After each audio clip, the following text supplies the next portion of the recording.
Hi, welcome to yet another video by Climatic Data Lab on Python membership operators. So these are one of the most simplest and the most powerful Python operators, and you can do a lot of heavy lifting using these operators. So the membership operator is written by the in keyword, and it returns true if an element or sequence is present in another object or collection. So for example, if I say A in B, so it will return true if A is present in B. Now A could be an element, right, or a sequence, and B can be an object like a list or a string or a set or a tuple.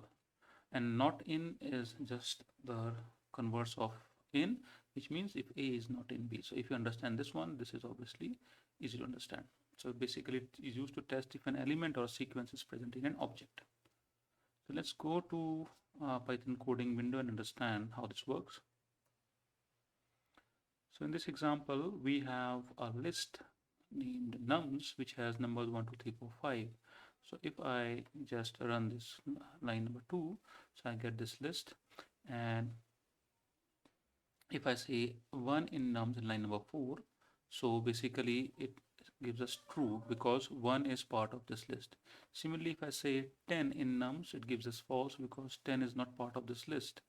Now to make it a little interesting, let's create another list. This time we are creating a list which has another list 2 and 3 inside it, and we're checking if this list 2 and 3 is part of the nums collection or nums object. So if I run this code, so nums becomes this collection or this object, and now if I check whether 2 and 3 is in nums, then it becomes true because obviously this 2 and 3 list is part of this. So this one also highlights that we can not only we not only compare element in a list or a collection, but we can also check if a sequence is present in a list in a collection. And likewise, if I say 1 not in nums, so it becomes false because 1 is part of the list nums. And if I say 10 not in nums, it becomes true because 10 is not part of it, so it false, and reverse of it, which is not in, means true. And just a last example, we can also use in other collections like in a string. In this case, I'm using the name string, which is name, which has the value clay matrix. And if I say k in name, so it gives me true because k is part of this. But if I say capital K, it gives us false because Python is case sensitive, so capital K is not part of this. And if I say Z in name, again it's false because Z is not part of this collection. So this explains the membership operator. This is again, as I said, a very simple and powerful operator.